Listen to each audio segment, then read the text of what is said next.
안녕하세요. 은행나루 마을 방송국과 도봉 기적의 도서관이 함께 주관하는 마을과 로컬의 미래에 대해 생각하는 북토크 시간입니다.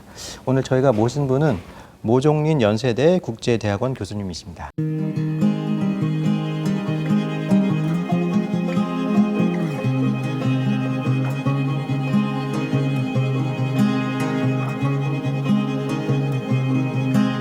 이런 그 로컬 크리에이터라니까 로컬을 크리에이터라는 뜻이니까 그러니까 지역 문화를 창조한다. 이게 이제 오늘 이제 뭐 중요한 이슈를 제기하신 건데 로컬이 이제 주목을 받으면서 어떤 주민 원주민 이제 주민과의 관계가 이제 좀 더 중요해진 거예요. 옛날 다른 관점에서 자기 지역을 볼 수가 없잖아요.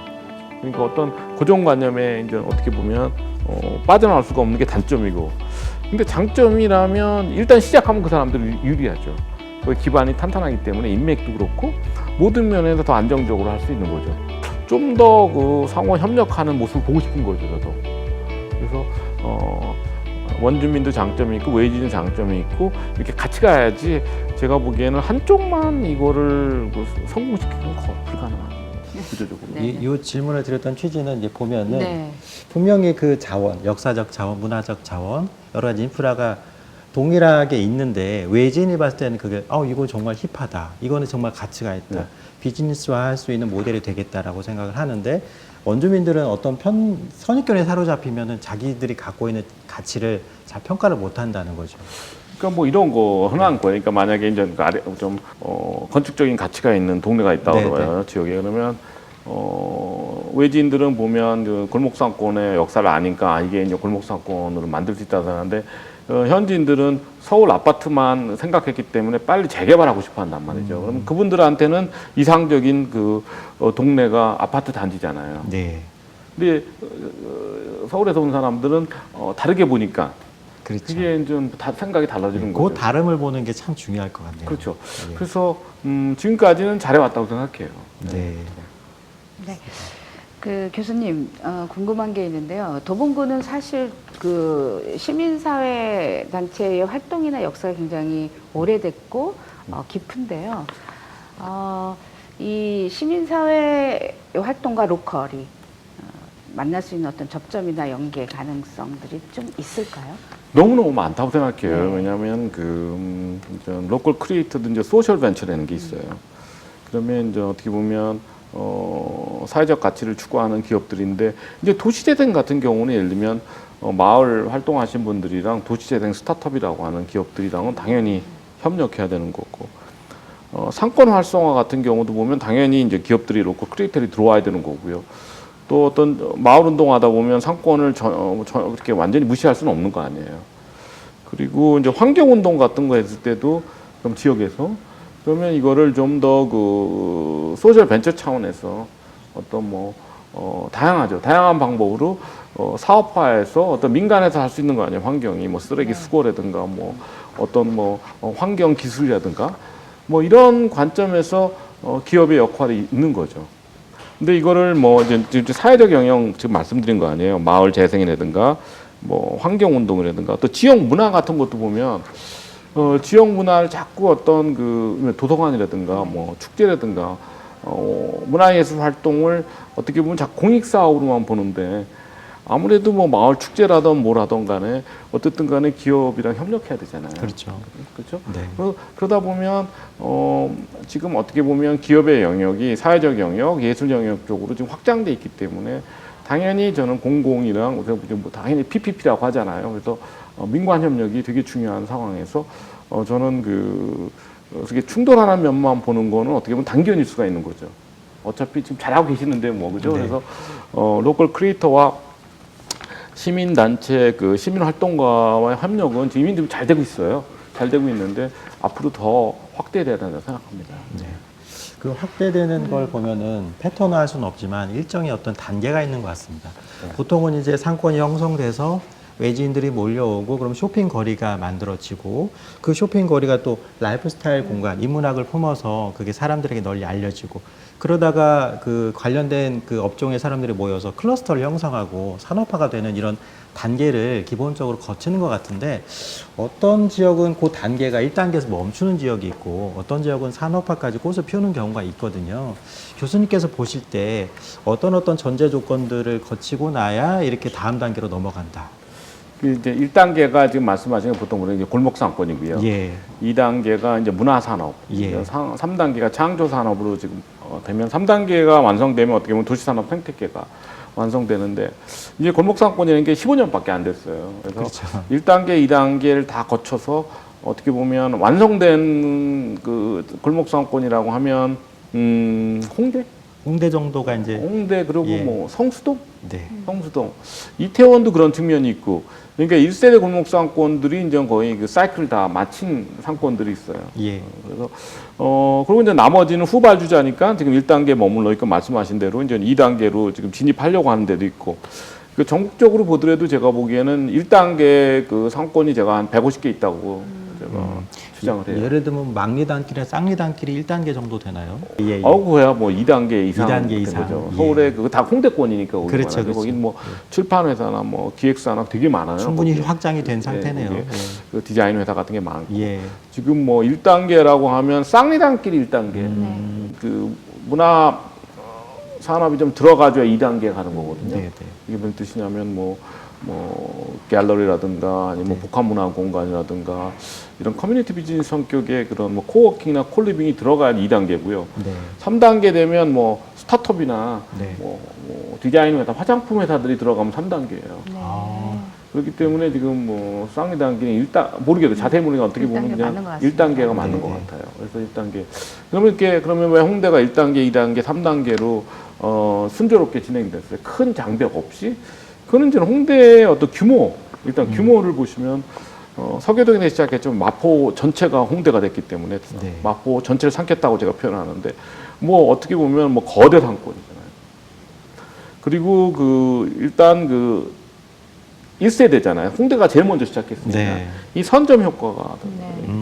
또 골목 상권에서 근처에 살고 싶다 하는 사람들은 홍대에 사는 게 가장 모든 게 잘 갖춰져 있고, 그리고 특색이 정체성이 너무 뚜렷하니까 홍대는 기본적으로 세계 정체성이 있어요. 소셜, 그러니까 그 시민단체, 시민 운동도 강하고, 그리고 디자인, 네.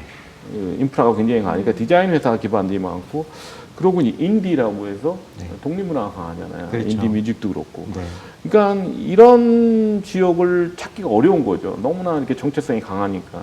이렇게 세 가지 이유에서 저는 이렇게 순조롭게 제가 보기엔 로컬 크리에이터 어떻게 보면 골목상권 패러다임을 완성했고 성수동도 가고 있는데, 일부 지역은 뭐 모르겠어요. 도봉구 입장에서 보면 쌍리단길을 어떻게 키워야 돼. 이거는 제가 보기에는 도봉구 인구가 한 50만 되나요? 34만 정도. 34만. 그러면 도봉구가 제가 보기엔 제가 굉장히 긍정적으로 보는 거는 도봉구가 청년들이 뭐 노는 거라도 도봉구 안에서 했으면 좋겠다 해서 지금 쌍리단길이 되니까 어떻게 보면 요새는 직주 근접해서 일하는 곳과 사는 곳과 즐기는 곳, 직주락까지 해서 네, 낙이 뭐 줄깃대 락자해서 한 곳에서 이루어지길 원하잖아요.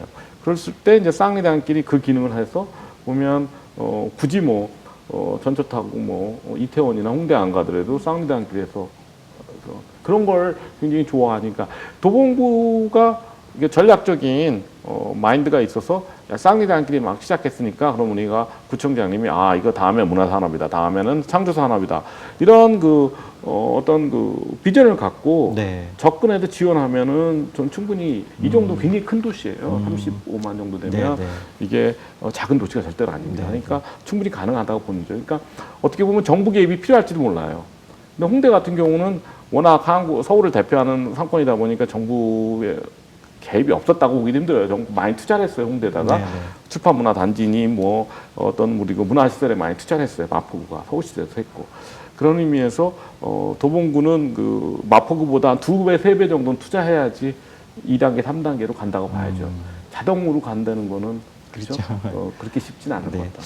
이 교수님 답변을 듣고 나서 생각을 해보니까 단순히 이제 1단계 수준에 있는 상권이 형성됐을 때에는 관이 개입하는 것도 좋지만 단순히 관이 예산을 많이 투입한다는 게 중요한 게 아니라 1단계에서 2단계를 넘어갈 때 우리가 어떤 걸 지향하느냐 롤모델도 갖고 있어야 될 것 같고 그 지역의 정체성이 무엇인지에 대해 깊이 고민해 봐야 될 것 같습니다.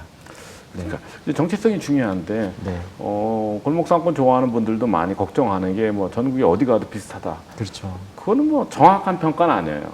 아, 그래요? 좀 네. 자세히 들여다보면 꼭 그렇지도 않아요. 다 그 상권마다 특색이 있는데 그게 좀 어떤 그 산업화 차원에서 좀 더 잘할 수는 있어요. 하는데 네. 뭐 저는 그냥 도봉구 하면 그냥 도봉산이기 때문에 네. 이 도봉산 문화랑 연결이 안 된 상권이 무슨 의미가 있을까 해서 제가 오늘도 이제 도봉산 입구 가려고 하는 거고. 네. 그리고 그 쌍리단길 서점에 갔더니 거기 뭐 보면 뭐 도봉산 힙스터 해갖고 이런 식으로 이미 그 도봉산 문화가 이 도봉구의 어떤 어떻게 보면 정체성이 되는 거는 많이 그 어떤 합의가 있는 것 같아요. 예. 네네. 예. 그렇다면 우리가 도봉구에서도 도봉구 장기 발전을 생각할 때 이렇게 어떤 여기에 도시 문화가 어떤 그 문화가 경쟁력이 있는지에 대해서 네. 그걸 이제 골목상권이나 다 연결해서 어떻게 보면 새롭게 우리가 계획을 짜야 되는데 네. 전부 어디 가나 4차 산업혁명 얘기만 하고 하니까 그렇죠. 그러면 어떤 자연 환경이랑 힙스터 문화랑 이렇게 결합한 도시는 포틀랜드니까. 네. 그러니까 그런 도시에 좀 더 관심을 보여야 된다고 생각합니다. 포틀랜드도 인구가 60만 정도밖에 안 되는데 큰 그렇죠. 도시는 아니잖아요. 근데 이렇게 활성화되고 한 거 보면은 충분히 도봉구도 자신만이 갖고 있는 자산이 교수님 말씀하신 것처럼 다른 데 구를 가면 도봉구가 갖고 있는 것만큼의 자연 자산을 갖고 있지는 않잖아요. 네. 그래서 말씀하신 그 부분을 좀 이렇게 잘 발전을 시키면 상권을 형성시키고도 확장하는 데 도움이 되지 않을까 생각합니다. 그렇죠. 그래서 지금은 탈산업화 사회에서는 뭐 기업이나 개인이나 네. 되게 보면 뭐 도시까지도 이제 자기다움을 추구하잖아요. 나다움을. 왜냐하면 사람들이 와서 여기서만 할 수 있는 게 뭐냐, 여기서만 살 수 있는 게 뭐냐 이런 요구를 하기 때문에 불가피해요. 네. 자기 정체성을 찾아가야 되는데 그걸 좀 앞서가는 도시가 이제 앞으로 가면 어떻게 탈산업화 경제를 주도한다고 저는 생각합니다. 맞습니다. 또 뭐 제가 서울 여러 상권 갔는데 그래도 도봉구가 이 도봉산 때문에 정체성을 좀 찾으려고 노력하는 게 보여요. 네. 그럼 앞으로 더 잘하면 될 것 같아요. 그렇죠. 예. 네, 뭐 도봉산과 관련한 말씀 이렇게 쭉 주셨는데 교수님이 말씀하시는 그 라이프 스타일과 관련해서 도서관의 역할이 좀 있을 것 같은데 혹시 좀 주실 말씀 있으실까요? 그러니까 뭐 츠타야 서점이 보면 라이프 스타일을 제안한다 해서 그러면 그 라이프 스타일 팔다라는 책이 있는데 그 마스다 문해악기가 이제 그렇게 무슨 뜻으로 냐 서점 운영하면서 라이프 스타일 판다. 그러니까 도서관을 운영하면서 라이프 스타일 판다는 거의 이제 그대로 갖고 올 수 있는데 그 논리 뭐냐면 모든 라이프 스타일에 대한 책이 여기 있잖아요 도서관에. 네. 그렇죠. 이것만 그 큐레이션만 하면 되는 거죠. 그러면 뭐 도서관에 도봉구의 라이프 스타일이 뭐 산악 라이프 스타일이다. 네. 그러면 이 산악 라이프에 대한 모든 도서를 한 군데다 모아놓고 여기다가 도봉구 라이프 스타일에서 그 책을 다 이렇게 의식주죠. 그러니까 그에 관련된 의식주, 건축, 뭐 생활 문화를 다 이렇게 모아놓으면 그게 이제 도봉구 라이프 스타일 제안하는 거잖아요. 그러면 마스다 문해학교 무슨 얘기를 하냐면 그러면 사서라든지 그 서점 판매원들이 많은 경험이 있고 그리고 전문 지식이 있어야 되는 거죠. 그러니까는 뭐 어떤 정말 마니아 같은 사람들이야 되는 그냥 프랑스 식문화라고 하면 정말 거기서 오랫동안 경험한 체험이 있는 그런 사람들을 서점 판매원을 고용한다고 주장을 해요 그분이. 그래서 우리가 지금 도서관의 미래도 이제 많이 생각하고 계시지만 그런 그 전문성 경험에 기반한 그래서 정말 자기가 좋아하는 일이어야 돼요. 그 도봉구를 사랑하고 그렇죠. 그래야지 그게 콘텐츠 찾을 수가 있거든요. 지금 또 그 자기가 제안하는 라이프 스타일을 진짜 실제로 자기가 실천을 해야 돼요. 그냥 일로만 해갖고는 진정성이 안 나오니까 그런 식으로 접근하면 충분히 가능하다. 어차피 라이프 스타일 콘텐츠는 책에 다 있으니까 그렇게 얘기하더라고요. 네. 그거는 이제 인프라에 대한 그 답변 주신 것 같고 거기서 그 인프라에 참여하는 원주민들의 자세에 대해서도 말씀해 주신 것 같은데 자기 지역을 사랑해야 된다고 하셨잖아요. 네. 그러니까 그 지역 사람들이 자기 지역을 사랑하게끔 하려면 뭔가 정체성을 만들어야 되잖아요. 역사적인 정체성을 공유한다든지 이런 부분도 좀 많이 노력을 기울여야 되지 않을까 싶은데 어떠신가요? 그럼 어떻게 보면 우리가 너무 그 지역 자부심이 너무 과도했다고 생각했어요. 그래서 우리가 이제 지역주의를 경계했던 나라 아니에요. 그렇죠. 그렇죠? 네, 한동안. 그러면서 네. 이제 민주화하면서 어떻게 보면 악화가 된 건지 개선이 된 건지 잘 모르겠어요. 전통적인 지역주의가 아직도 우리 사회 숙제로 남아 있고 그런 정치적인 지역주의 말고 어떻게 보면 제가 얘기하는 지역주의는 생활문화잖아요. 생활문화. 이거는 그렇게 이념적인 게 아니에요. 그렇죠. 이 문제는 어떻게 접근해야 되냐면 보통 그 지역 정체성을 접근할 때 그 향토 사학자 같은 분들이 어떻게 보면 그 문화재 그리고 어떤 그 지역의 그 스토리 네. 이런 식으로 그 지역 콘텐츠를 만들어요. 뭐 심청이면 심청, 네.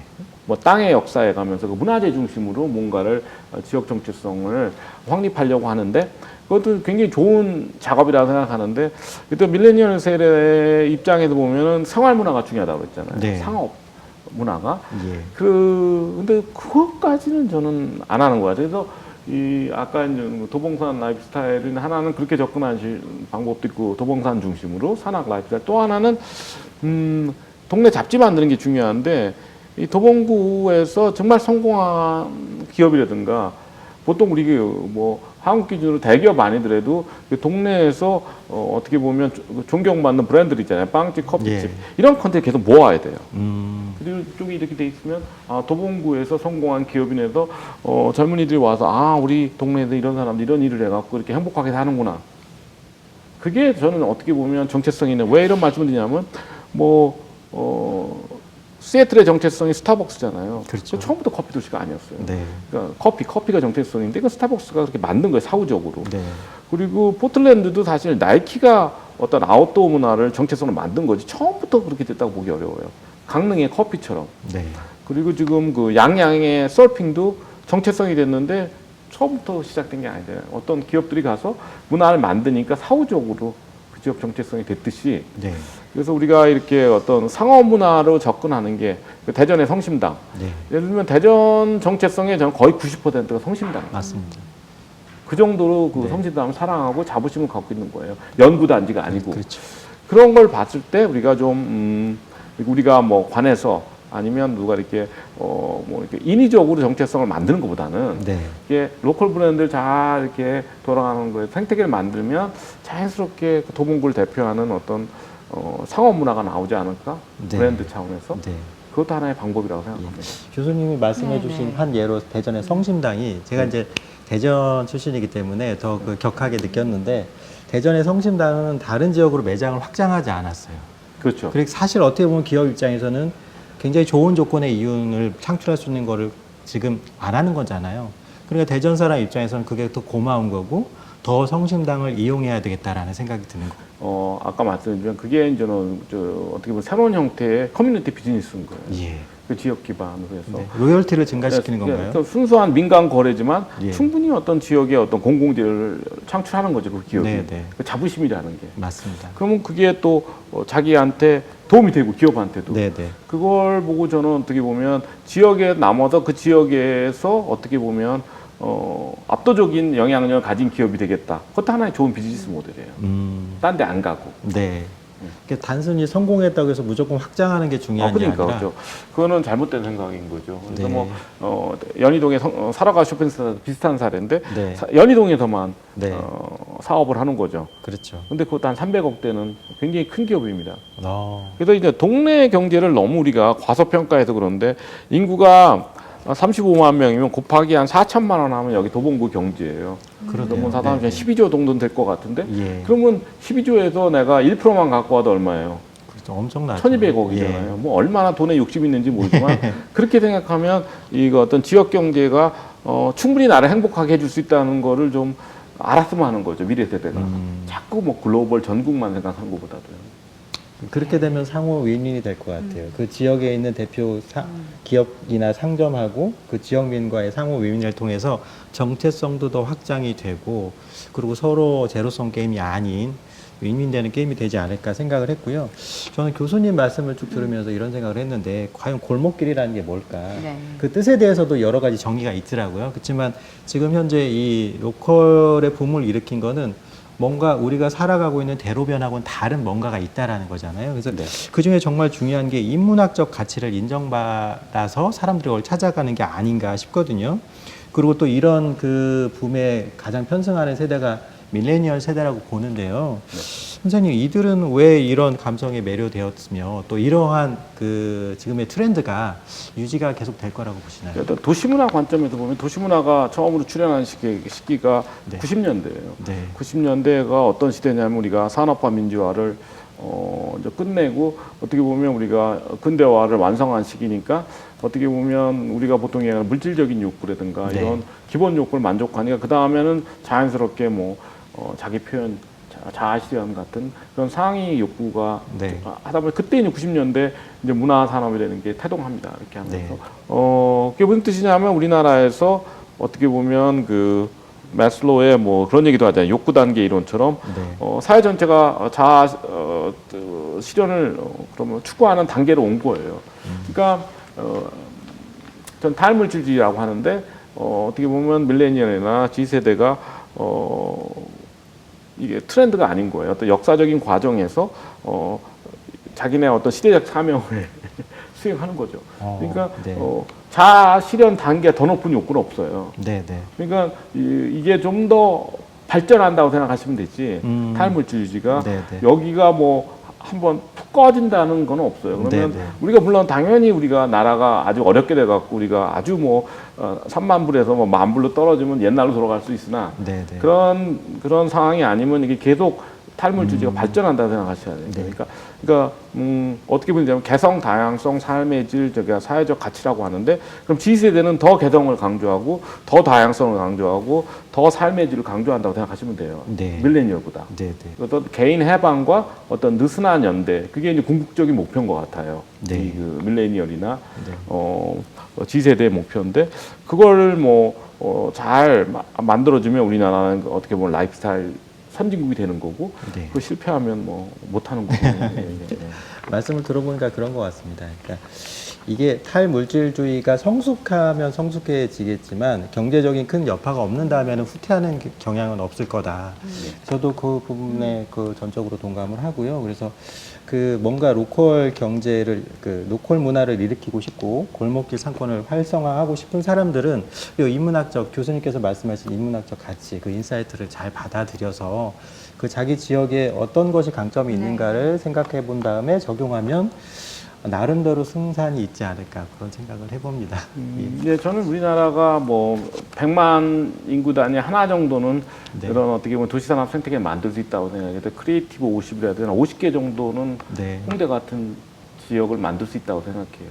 100만 명이 하나, 그죠, 그렇죠. 5천만이니까. 네, 네. 그러니까 도봉구가 그 중에 하나 들어야죠. 네. 네, 멋지네요. 충분히 도봉구도 그 네. 100개의 크리에이티브한 어떤 그런 그 공간의 하나가 될 수 있을 거라고 저는 생각을 하고요. 그런 차원에서 또 관장님의 네. 역할이 굉장히 클 거라고 생각합니다. 네, 열심히 하겠습니다. 예, 교수님 말씀하신 것처럼 도서관 네. 역할을 굉장히 지대하잖아요. 그렇죠. 네. 예, 지금까지 모종린 연세대 국제대학원 교수님 모시고 마을과 로컬의 미래에 대해 생각해보는 북토크 시간을 가졌습니다. 자, 모두 수고하셨습니다. 감사합니다. 수고하셨습니다. 감사합니다.